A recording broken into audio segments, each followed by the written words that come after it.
की गति। दर्शक जिज्ञासा से मरे जा रहे थे। तीर धनुष कबीले और बाकियों की एंट्री उनके दिमाग से निकल गई थी।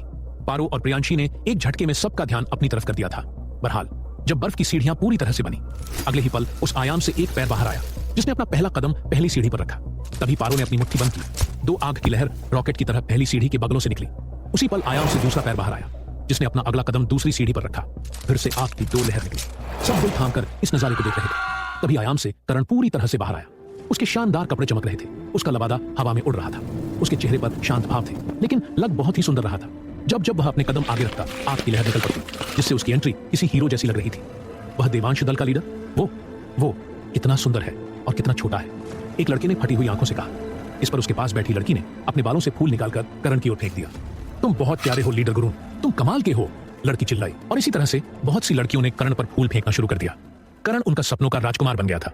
लड़कों को यह देखकर जलन हो रही थी, लेकिन वह खुद भी करण की एंट्री के आगोश में थे। ऊपर से करण का लुक बेमिसाल था, मगर करण को यह देख बिल्कुल भी अच्छा नहीं लगा। वह इस फेम से बचकर रहना चाहता था, लेकिन क्या करे, स्पॉटलाइट को करण से प्यार था। उसके बिना उसका जी नहीं लगता था। बहरहाल करण ने उन लोगों को पूरी तरह से नजरअंदाज कर दिया और उनके फूलों पर पैर रखकर अंदर जाने लगा। लेकिन उसका यह अंदाज लोगों को और भी अच्छा लगा। पारो और प्रियांशी ने एक दूसरे को देखा। दोनों के होठों पर हल्की मुस्कान थी। जैसा उन्होंने सोचा था वैसा ही हुआ। सबका ध्यान आखिरकार उनके दल पर आ ही गया। बस अपना इस जीत के साथ वह भी करण के पीछे पीछे चलकर अंदर चली गई, जिसके बाद अरेना का तापमान पहले जैसा हो गया। लेकिन अब भी सबकी नजरें करण को जाता हुआ देख रही थी। उनका बस चलता तो वह अब भी जाकर करण को गले लगा लेते। मैं चाहती हूं इस बार देवांश दल ही यह प्रतियोगिता जीते, लड़की ने गालों पर हाथ रखते हुए कहा। वहीं करण के अंदर आने के बाद बीस्ट के ऊपर बने घरों से बाकी लोग भी बाहर आ गए। कंकाल, बीस्ट और ज्वाला पक्षी किंग भी अपने छोटे रूप में आ गए। सब करण के पीछे पीछे चल रहे थे। उसी दौरान रोहन हुड्डा और विश्वास करण के पास आ गए। बहुत खूबसूरत, सच में आपने दिल जीत लिया। ऐसी शानदार इमरती की जिससे हम सबका दिल खुश हो गया, रोहन ने मुस्कुराते हुए कहा। विश्वास ने भी सिर हिलाते हुए कहा, मुझे नहीं लगता अब कोई और ऐसी एंट्री कर पाएगा। जब आप बाहर रहे थे तब ऐसा लगा जैसे कोई राजा जंग जीत कर आ रहा हो। वाकई में दिल से यह तारीफ निकली है। करण ने इस पर कोई खास भाव प्रकट नहीं किए। उसके लिए यह सब बस बकवास था, फालतू में समय खराब करने का काम। प्रियांशी ने हंसते हुए कहा, अब मैंने यह सब किया है फिर अच्छा कैसे नहीं होता भला? किसी की औकात है जो ऐसा कुछ कर सके। रोहन, हुड्डा और विश्वास जानते थे प्रियांशी कुछ ज्यादा ही घमंडी थी, इसीलिए बहस करने की जगह वह बस हामी में सिर हिलाने लगे। अब वह करते भी किया, बेवजह उन्हें मरना नहीं था। तभी तीर धनुष कबीले के लीडर हाथ जोड़कर करण के सामने आ गए। लीडर गुरु और उनके साथियों को मेरा नमस्कार। करण और बाकियों ने उन्हें देखा। लीडर बोले, मैं आपसे पहले ही मिलना चाहता था, आपको शुक्रिया कहना था। आपने कुछ दिनों पहले मेरी बेटी की जान बचाई थी। वैसे तो यह एहसान मैं उतार नहीं सकता, लेकिन अगर मेरे लिए कोई काम हो तो कृपया करके जरूर बताइएगा। लीडर अभिराज, पहले ज्यादा विनम्रता आ गई है आप में, प्रियांशी ने हल्की मुस्कान के साथ कहा। लीडर अभिराज को हैरानी हुई। आप मेरा नाम जानती है? क्या हम पहले कभी मिले हैं? यह मायने नहीं रखता।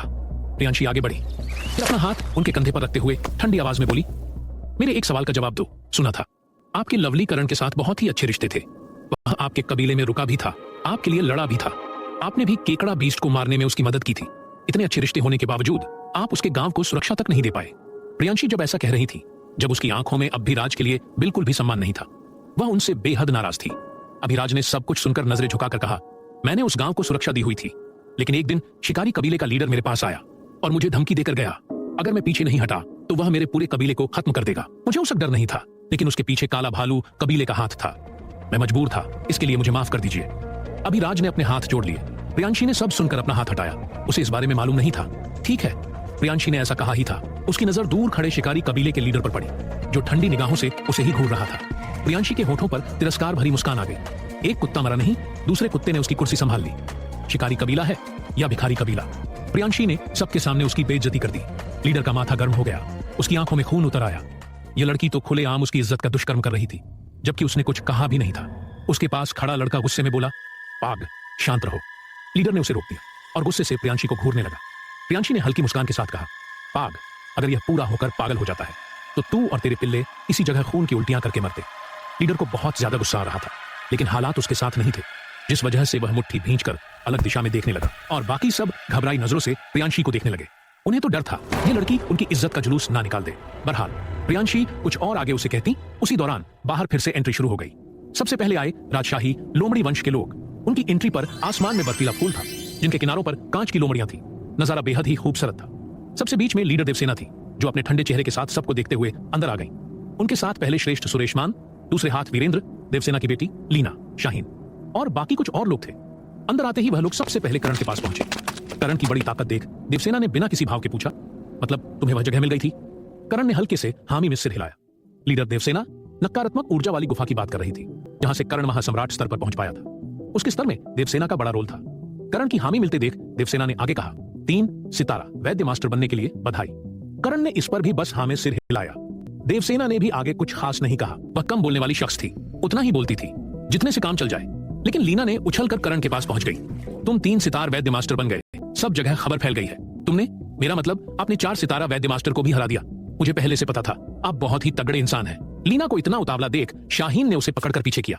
क्या कर रही हो? लीडर है यहाँ, शाहीन ने दबी आवाज में कहा। लीना अपना सिर खुजलाने लगी। बहुत दिनों बाद करण से मिल रही थी, जिस वजह से वह कुछ ज्यादा ही खुश हो गई। बहरहाल उसी दौरान बोना परिवार की एंट्री भी अरेना में हो गई। उनकी एंट्री पर चारों तरफ बैंड बाजे बज रहे थे और वह सब एक चक्र पर आते। उस चक्र के किनारों से सुनहरी रोशनी निकल रही थी। नजारा ऐसा था मानो किसी बारात आई हो। तभी वह चक्र जमीन पर उतरा। सबसे आगे बोना परिवार के लीडर राजा चल रहे थे। उनके पास में हेडमास्टर रोनित थे और उस परिवार के कुछ अहम लोग थे, जिनके साथ उनके 5 योद्धा थे। सबने उनकी एंट्री पर काफी शोर मचाया। यह सारा शोर सिर्फ हेडमास्टर के लिए था। मुझे अगर पति चाहिए तो हेडमास्टर जैसे चाहिए। वो अपनी पत्नी से बहुत प्यार करते थे। एक अच्छा और जिम्मेदार पति ऐसा होता है। लड़कियां हेडमास्टर के लिए बातें करने लगी। हेडमास्टर ने जिस तरह से अपना आत्मसम्मान का बलिदान दिया था, उससे उनकी इज्जत कम नहीं हुई, बल्कि और भी ज्यादा बढ़ गई। जो देख लीडर राजा ने एक राहत की आह भरी। उन्हें डर था उन सब चीजों से हेडमास्टर की इमेज खराब न हो गई हो, मगर ऐसा कुछ नहीं था। उनकी इज्जत तो और भी ज्यादा बढ़ गई थी। बहरहाल वह लोग भी जल्दी अंदर आ गए। जहां आते ही हेडमास्टर बड़ी सी मुस्कान के साथ करण के पास पहुंच गए। प्रमाण लीडर गुरु, उन्होंने हाथ जोड़कर कहा। करण ने इस पर कोई भाव प्रकट नहीं किए, लेकिन पारो ने उनसे कहा, तुम्हारी पत्नी की हालत अब भी ठीक नहीं है और तुम यहाँ आ गए। गौतमी इस वक्त वैद्य मास्टर हॉल में है। जलाल और बाकी सब उसके ख्याल रख रहे हैं। उसकी हालत पहले से बहुत हद तक ठीक हो गई है। मुझे लीडर राजा के कहने पर आना पड़ा। राजा ने सिर हिलाते हुए हेडमास्टर से कहा, आखिरी बात बोलना जरूरी था। प्रियांशी को हल्की हंसी आ गई। उसे तो राजा बहुत ही कॉमेडी लगता था। एक तो उसका कद इतना छोटा था। प्रियांशी की हंसी रुकती नहीं थी। राजा ने सब प्रियांशी को हंसते हुए देखा। तब उसे अपनी बेइज्जती याद आने लगी, जिस वजह से उसके सिर में दर्द होने लगा। लेकिन जवाब में वह भी नकली हंसी हंसने लगा, जो देख पारो के होठों पर हल्की मुस्कान आ गई। इस लड़की ने लोगों के दिलों में खौफ बनाकर रखा है। लोग डरते हैं इसका मुंह न खुल जाए, वरना बहुत बेइज्जती करेगी। पारो मन में बड़बड़ाई। वहीं हेडमास्टर ने करण से कहा, लीडर गुरु, आपका टोकन अभी तक बना नहीं है। जैसे ही वह बन जाएगा, मैं खुद उसे आपके पास देने आऊंगा। हालांकि सिस्टम में आपका नाम दर्ज हो चुका है। अगर भविष्य में आप किसी भी वैद्य मास्टर हॉल में जाते हैं तो वह लोग आपको पहचान सकते हैं। करण को इससे कोई फर्क नहीं पड़ता था। उसके लिए यही अच्छा था, लोग उसे न पहचाने। बहरहाल उसी दौरान अरेना में आग के फूलों की बारिश होने लगी। सबने अरेना की तरफ अपनी नजरें कर ली, जहां की आसमान में छोटी सी दरार बनी, जिसके बाद कुछ लोग उस दरार से बाहर निकलने लगे। जब वह नीचे कदम रख रहे थे, तब आग से जलते फूल उनके कदमों के नीचे आ रहे थे। उनकी एंट्री काफी एलिट थी, सिंपल लेकिन ताकतवर। ये लोग असल में अग्निफूल परिवार के लोग थे। जिनके आगे चल रहा था उस परिवार का लीडर राज बब्बर और उसके बगल में उसकी पत्नी। दोनों की जोड़ी कमाल की लग रही थी। ऐसा लग रहा था मानो एक दूसरे के लिए ही बने हों। उनके बगल में उनका पहला श्रेष्ठ भूषण भी चल रहा था। दर्शक उनकी एंट्री से भी बेहद खुश नजर आ रहे थे, खासकर उन दोनों पति पत्नी की जोड़ी से। बहरहाल लोगों के शोर के बीच से होते हुए वह लोग भी अंदर आ गए। जहां आते ही उनकी नजर देवसेना पर पड़ी और उसके साथ खड़े करण पर था। राज बब्बर उन दोनों एक साथ देख कुछ खास खुश नहीं हुए, लेकिन होठों पर हल्की मुस्कान के साथ वह देवसेना के सामने आ गए। लीडर देवसेना को मेरा नमस्कार, राज बब्बर ने हाथ जोड़कर कहा। देवसेना ने अपना सिर हिला दिया। राज बब्बर पहले से उनके बर्ताव से वाकिफ था, इसीलिए उसने करण को देखते हुए कहा, आखिरकार हम मिल ही गए। मैं हूं अग्निफूल परिवार का लीडर राज बब्बर और यह मेरी धर्म पत्नी आनंदी बब्बर। आनंदी ने हाथ जोड़कर करण को नमस्कार किया, लेकिन करण ने इस पर फिर से कोई भाव प्रकट नहीं किया। वह एकटक राज बब्बर को देख रहा था। राज बब्बर ने हल्के से हंसते हुए कहा, आपको मैंने एक संदेश भेजा था, लेकिन जो जवाब मुझे मिला उससे ऐसा लगता है आप मुझसे और मेरे परिवार से नाराज हैं। जवाब मैंने दिया था और हाँ, मैं नाराज तो हूं। प्रियांशी ने ठंडी निगाहों से उसे देखा। राज बब्बर ने प्रियांशी की तरफ नजरें करके कहा, आप जरूर पहली श्रेष्ठ होंगी। आपके बारे में बहुत कुछ सुना है। खैर, नाराजगी तो मौसम की तरह होती है, एक दिन चली ही जानी है। तुमने सही कहा, नाराजगी मौसम की तरह ही होती है, जो जाती तो है मगर अपने वापस आने का वक्त बताकर जाती है, प्रियांशी ने कहा। राज बब्बर का चेहरा बदसूरत हो गया। गुस्से के मारे वह अपनी अंगूठियों को घुमाने लगा, लेकिन यह जगह लड़ने के लिए सही नहीं थी। बस इस वजह से वह नकली मुस्कान के साथ उन लोगों से दूर जाकर खड़ा हो गया। इस दौरान उसने पूजा और उसके दोस्तों को जानलेवा नजरों से देखा, मानो आंखों से ही उसकी जान ले लेना चाहता हो। आनंदी को थोड़ी फिक्र होने लगी, लेकिन उसने आगे बढ़कर कुछ कहा नहीं। लेकिन यह देखकर देवसेना ने करण से कहा, तुमने इसे भी दुश्मन बना लिया। देवसेना और उसके लोग सच में करण से परेशान हो गए थे।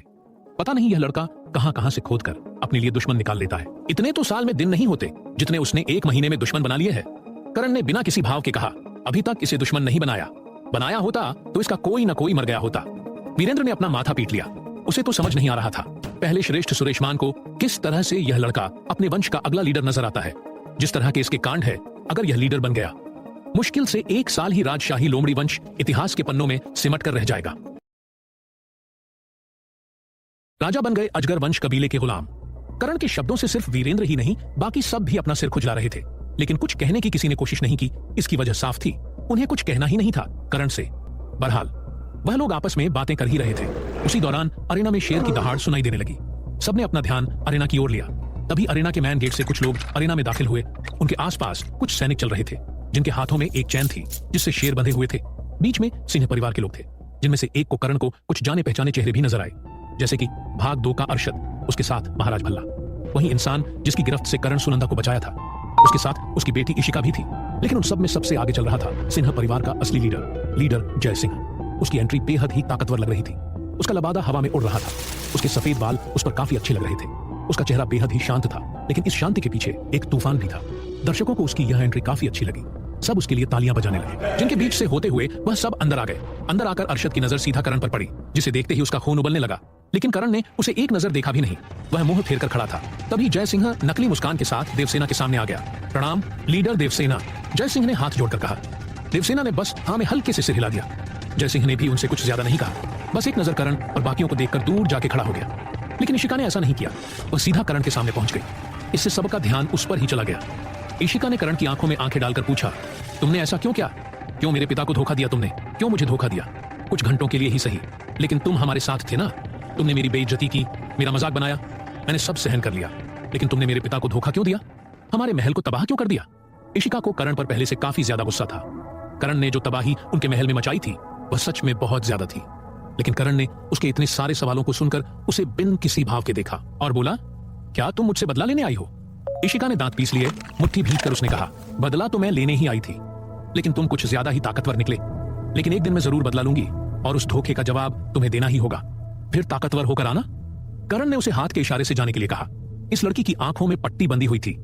इसे दिख नहीं रहा था इसके बाप ने एक कमजोर सी लड़की के साथ कितना अत्याचार किया है।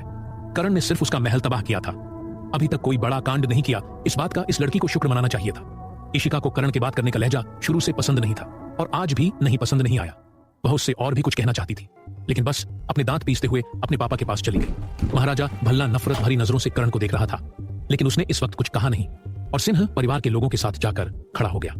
इशिका के साथ इस वक्त वैभव सिंह भी था, जिसे करण ने तलवारबाजी के मुकाबले में हराया था। उसने इशिका से कहा, आप चिंता मत करो राजकुमारी इशिका, उसके बुरे कर्म उसे जरूर सजा देंगे। इशिका ने उसकी सांत्वना को नजरअंदाज कर दिया। तभी जय सिंह ने महाराजा भल्ला से कहा, आप उन्हें मारना चाहते थे, लेकिन लगता नहीं है आपके पास इस वक्त कोई आसार है ऐसा करने के। जानता हूं, इसीलिए मैं जल्दी अंगारा देश निकल जाऊंगा। वहां की मरम्मत भी पूरी करनी है, उसके बाद इस लड़के से निपटूंगा, महाराजा भल्ला ने कहा। जय सिंह को यह फैसला सही लगा। उसी दौरान फिर से अरेना में ताकतवर आभा फैलने लगी। अब बारी थी भाग 4 के सबसे ताकतवर शक्तियों के आने की। सिर्फ भाग 4 के नहीं, बल्कि पूरे सुंदर वन जंगल की ताकतवर शक्तियां। सब इस बारे में सोच ही रहे थे। उसी पल अरेना का आयाम फट गया, जहां से एक तेज प्रकाश नीचे आने लगा। उस प्रकाश के चारों तरफ बड़े बड़े नीले रंग के पक्षी नजर आ रहे थे, जिनकी चीख से पूरा अरेना गूंज उठा। शलभ नील पक्षी बीस्ट कबीला आ गया, रोहन हुड्डा ने कहा। उस प्रकाश में सबको कुछ आकृतियां भी नजर आने लगी थी, जो धीरे धीरे करके अरेना में उतर आई, जिनके आते ही सबको ऐसा लगा मानो किसी ने उन पर वजन रख दिया हो। वह आकृतियां उस प्रकाश से बाहर निकली और सबको सबसे पहले नजर आया एक बूढ़ा आदमी, लेकिन शरीर ऐसा मानो पहाड़ जैसा हो। उसकी आंखें भूरी थीं और उसकी ताकत वीरता स्तर पर थी। जैसे जैसे वह अपना कदम आगे रखता, उस जगह की हवा बदलने लगती। यह शलभ नील पक्षी बीस्ट कबीले का लीडर सूर्यताज। पहले सुरेशमान ने करण को बताया। सूर्यताज के पास में करण को कुछ जाने पहचाने चेहरे भी नजर आए। उनमें से एक मोनिका थी, दूसरा श्रेष्ठ मंगल, उनके पीछे 7वां श्रेष्ठ शूरमीर, जिसे देख पारो ने प्रियांशी को देखा। उस दिन यह बचकर निकल गया था। पारो ने कहा। प्रियांशी ने सिर हिलाया। वहीं वह लोग शानदार तरीके से अंदर आ गए। सूर्यताज ने देवसेना को देखा। लीडर देवसेना को नमस्कार, उसने कहा। फिर अपने लोगों के साथ जाके दूर खड़ा हो गया। मोनिका ने श्रेष्ठ मंगल से कहा, अपनी आंखें साफ करके देख लीजिए तीसरे श्रेष्ठ, वो लड़का आपकी योजना से बचकर निकल गया, जिंदा खड़ा है और उसकी दोस्त ने लगभग हम सबको मार दिया था। मोनिका को गुस्सा आता था श्रेष्ठ मंगल पर। बड़ी बड़ी बातें करते थे, बिना ताकत के शिकस्त दे सकता हूं, फलाना फलाना, लेकिन एक लड़का नहीं मारा गया उनसे। 7वें श्रेष्ठ शूरमीर ने भी दांत पीसते हुए कहा, उस लड़की की वजह से मेरी जान जाते जाते बची। उस लड़के की औकात नहीं जो मेरे साथ लड़ सके। मुंह बंद रखो तुम दोनों अपना, सूर्यताज ने ठंडी आवाज में कहा। लेकिन पापा, दोनों में तुम भी आती हो मोनिका? सूर्यताज ने नजर घुमाकर उसे देखा। मोनिका का थूक सूख गया, उसकी जबान अपने आप बंद हो गई। सूर्यताज ने बिना किसी भाव के कहा, अपनी बच्चों वाली लड़ाई में पूरे कबीले को घसीटने की जरूरत नहीं है। यह मत सोचना मैं किसी भी चीज से अनजान हूं। फिर श्रेष्ठ मंगल से बोला, बस इसी वजह से मैंने आपको कभी पहले श्रेष्ठ का पद देने का नहीं सोचा। बच्चों की गलती ठीक करने की जगह आप उन्हें बढ़ावा देते हो। वो श्रेष्ठ मंगल हकलाने लगे। बेशक लीडर उसकी बात मानते थे, लेकिन कुछ बातों पर उसे अच्छे से झाड़ भी देते थे। बहरहाल किसी ने भी आगे एक शब्द नहीं कहा। दूसरी तरफ अरेना में फिर से शक्तियों का भूचाल आ गया था। उस जगह के आयाम में बड़ी सी दरार पड़ी, जिसके अंदर से एक विशालकाय बीस्ट बाहर आया। वह बीस्ट ड्रैगन जैसा था, लेकिन ड्रैगन नहीं था। उसके बाहर आने से सबको काफी डर का एहसास भी हुआ। उस बड़े से बीस्ट पर कुछ लोग खड़े हुए थे, जो उछाल कर जमीन पर आ गए। यह लोग टेमर कबीले से थे। इनमें करण को दो जाने पहचाने चेहरे भी नजर आए, जैसे कि श्रेष्ठ गोविंद और सुप्रिया। वहीं सुप्रिया को करण से बीस्ट फाइट करना चाहती थी, और इस वक्त वह एक महिला के पीछे सबको देखते हुए चल रही थी। आगे जो महिला थी, उसने काले भूरे रंग की साड़ी पहन रखी थी। उसकी उम्र लगभग हेडमास्टर की पत्नी जितनी ही थी। बस ताकत के मामले में वह वीरता स्तर पर थी। जब वह सब आगे बढ़ रहे थे, उस वक्त उनके पीछे उनका बीस्ट भी था। इस वजह से उनकी ताकत काफी ज्यादा लग रही थी, और इसी तरह से वह लोग भी अंदर आ गए। अंदर आते ही उस कबीले की महिला ने देवसेना को देखा, फिर हल्की मुस्कान के साथ बोली, नमस्कार लीडर देवसेना, काफी दिनों बाद मुलाकात हुई है आपसे। देवसेना ने इस पर भी सिर्फ हल्के से सिर हिला दिया। महिला अपना सिर हिलाने लगी। कभी तो कुछ बोल लिया करो, इतना चुप रहकर जबान से पैसा वसूल कर रही हो क्या? तुम कब ज्यादा बोलना बंद करोगी सुमित्रा? देवसेना ने शांत स्वर में कहा। देवसेना और सुमित्रा दोनों दोस्त थीं, इसीलिए सुमित्रा इस लहजे में मजाक कर रही थी। जब तुम अच्छे से बोलना शुरू कर दोगी। सुमित्रा ने हाथ हिलाया। फिर उसकी नजर करण और उसके लोगों पर पड़ी। आप देवांश दल के लीडर है ना? करण ने यह सुनकर उसकी तरफ नजरें की। सुमित्रा ने हल्की मुस्कान के साथ कहा, आपके बारे में गोविंद ने सब कुछ बताया मुझे। आपने किस तरह से सबकी जान बचाई। मैं सच में आपके एहसान तले दब गई हूं। ऐसा कहता ही सुमित्रा ने कलाई घुमाकर एक मिडिल लेवल की चमचमाती तलवार निकाली। फिर उसे दोनों हाथों से करण को देते हुए बोली, यह हमारे कबीले की तरफ से आपके लिए तोहफा। इसे गलत मत समझ लेना, यह सिर्फ आभार जताने का जरिया है। करण ने जब उस तलवार को देखा, तब उसने बिना किसी झिझक के उस तलवार को लेकर अपनी स्टोरेज रिंग रख दी। उसकी सूर्य तलवार टूट गई थी। इससे कम से कम उसका कुछ तो फायदा होगा। करण ने तोहफा तो ले लिया था, लेकिन कुछ कहा नहीं। सुमित्रा ने भी आगे कुछ नहीं कहा, लेकिन सुप्रिया ने करण के सामने आके कहा, पहले तुमने कहा था तुम्हारा ड्रैगन दल में है, इसीलिए तुम बीस्ट लड़ाई नहीं कर सकते, लेकिन आज तो कर सकते हैं। अब तो तुम अपने बीस्ट लेकर आए हो। ये सब बाद में, आज नहीं। गोविंद ने सुप्रिया का हाथ पकड़ा और उसे दूर ले जाने लगे। करण और बाकियों ने भी इस पर कुछ खास भाव नहीं किए। थोड़ी देर बाद फिर से अरेना में शक्तियों की लहरें फैलने लगी, लेकिन इस बार कोई आसमान से नीचे नहीं आ रहा था, बल्कि मुख्य दरवाजे से एक गाड़ी धीरे धीरे करके अंदर आने लगी। वह गाड़ी एक बड़े से अजगर के रूप में थी, जिस पर अजगर वंश कबीले के लोग खड़े हुए थे। लेकिन एक चीज को देखते ही करण और बाकियों की आंखें छोटी हो गई। उस बड़ी सी गाड़ी को एक अधेड़ उम्र का आदमी हाँक रहा था। उसके शरीर पर कोड़ों के निशान थे, शरीर से खून निकल रहा था। हाथ और पैरों में उसके मोटी मोटी जंजीरें थीं। पापा, सुनंदा चिल्लाई। दरअसल वह आदमी कोई और नहीं, सुनंदा के पिता था, जिन्हें अजगर वंश कबीले ने पकड़ लिया था और उनकी ऐसी हालत कर दी थी मानो वह कोई गुलाम हो जिन पर रोजाना अत्याचार होते हो। सुनंदा की आंखें भर आई। वह दौड़कर उनके पास जाना चाहती थी, लेकिन प्रियांशी ने उसका हाथ पकड़ लिया। मुझे जाने दो, मुझे जाने दो, वह मेरे पिता है, खून निकल रहा है, उन्हें बचाना है। सुनंदा सिसक सिसक कर रोने लगी। प्रियांशी ने एक बार राजा को देखा, फिर सुनंदा के सिर पर हाथ रखकर हुए कहा, इस वक्त हम कुछ नहीं कर सकते। इन लोगों ने ऐसा जानबूझकर किया है, हमें नीचा दिखाने के लिए। खुद को संभालो। लेकिन उन्हें कितना दर्द हो रहा है। सुनंदा की आंखों से आंसू बहने लगे। तभी उस गाड़ी पर सवार एक आदमी ने लगातार राजा के की पीठ पर 2 कोड़े बरसाए। वह कोड़ा नुकीले कांटों से भरा हुआ था। जब उसने कोड़ा वापस खींचा, राजा की खाल खींचकर बाहर आ गई। खून उछलकर गाड़ी पर गिरा। जान चली गई तेरी। तू क्या अपनी बेटी को गाड़ी हाँकते हुए देखना चाहता है? उस आदमी ने हंसते हुए कहा। यह आदमी कोई और नहीं, श्रेष्ठ भूरा था, जो करण से जान बचाकर भाग गया था। उसके पीछे उनके कबीले का लीडर खड़ा हुआ था। चेहरे से ही क्रूरता झलक रही थी उसके। आंखों में सिर्फ सबके लिए नफरत थी और कुछ नहीं। वहीं सुनंदा अब भी अपने पापा के पास जाने की कोशिश कर रही थी। उसका दर्द उसकी आंखों से झलक रहा था। सबको उसके लिए बेहद बुरा लगा। पहले श्रेष्ठ सुरेशमान ने नाराजगी के साथ कहा, इन लोगों ने यह करके अच्छा नहीं किया। ऐस कहे उन्होंने और बाकियों ने करण को देखा। वह देखना चाहते थे करण इस हरकत पर किस तरह से प्रतिक्रिया देता है, लेकिन करण के चेहरे पर कोई भाव नहीं थे और न उसे इस चीज से कोई फर्क पड़ता था। राजा आज जिस हालत में था, अपनी गलतियों की वजह से था। यह जानते हुए भी अजगर वंश कबीला कितना ज्यादा ताकतवर है, उसने अकेले उनसे लड़ने की कोशिश की, जिसका परिणाम आज वह खुद देख रहा था। बहरहाल अजगर वंश कबीले लोग सबकी चुप्पी के बीच से होते हुए अंदर आ गए। अंदर आते ही लीडर अपनी गाड़ी से उतरा। सबको खुद की तरफ देखते देख उसने अपनी नजरें सीधे सुनंदा के रोते हुए चेहरे पर कर ली। वहीं राजा ने भी अपनी बेटी को देख लिया था। सुनंदा, बेटा सुनंदा। अपनी बेटी को देखते ही राजा के चेहरे से सारा दर्द गायब हो गया। उनकी आंखें नम हो गईं। वह भागकर अपनी बेटी की तरफ दौड़े, लेकिन जंजीरों के कारण वह जमीन पर गिर पड़े।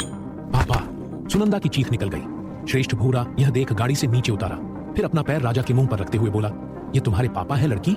मुझे तो लगा ये नया गुलाम है।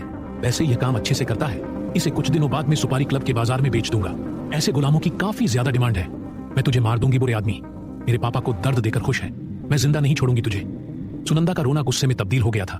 तभी पहले श्रेष्ठ सुरेश मान ने नाराजगी जाहिर करते हुए उनके लीडर से कहा, यह किस तरह की बदसलूकी है लीडर गोंडा। यह एंट्री सम्मेलन किसी को दर्द देकर पूरा करने के लिए नहीं है।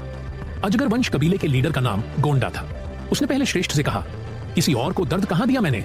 अपने गुलाम से काम करवाना यह दर्द की श्रेणी में कब से आने लगा? हाँ, अगर आप किसी का पक्ष लेकर कुछ कहना चाहते हैं तो मेरे कानों को ऐसा कुछ सुनने की जरूरत नहीं है। सुरेश मान का चेहरा बिगड़ गया। राजशाही लोमड़ी वंश से इस लहजे में कोई बात नहीं करता था। उनकी ताकत बेशक पहले से कम हो गई हो, लेकिन उनका सम्मान कम नहीं हुआ था। हर कोई उनके पास आके पहले हाथ जोड़ता था। लेकिन लगता है अजगर वंश कबीला अपनी ताकत में अंधा हो गया है।